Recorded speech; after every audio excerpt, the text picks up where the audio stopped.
সকাল সকাল ছাতা নিয়ে বেরিয়ে পড়েছি শপিং করার জন্য। আর এতই এক্সাইটেড আমরা শপিং করার জন্য, দেখো তখন বাজে মাত্র 7:18, মানে এত সকালে বেরিয়েছি আর সেই পরিমাণে বৃষ্টিও হচ্ছে।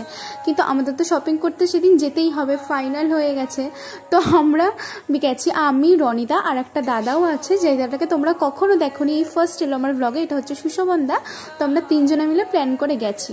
আর ট্রেনে যখন উঠেছি তখন প্রায় বৃষ্টি কমেই গেছে।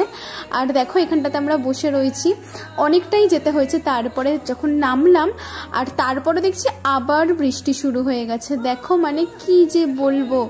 যাই হোক, কিন্তু আমরা যখন গেছি তখন কোনো মার্কেট কিচ্ছু খোলেনি। আমি ফার্স্ট টাইম কাঁচরাপাড়ায় গেলাম, তারপর সবার আগে গিয়ে একটু খেয়ে নিলাম। সকালে টিফিন করার পর দেখছি এত পরিমাণে বৃষ্টি হচ্ছে যে আমরা আর মানে ভাবতেই পারিনি যে আমরা কেনাকাটা করে ফিরতে পারবো। ফাইনালি কি কি কিনলাম জানতে হলে নেক্সট ব্লগটা দেখো। বাই।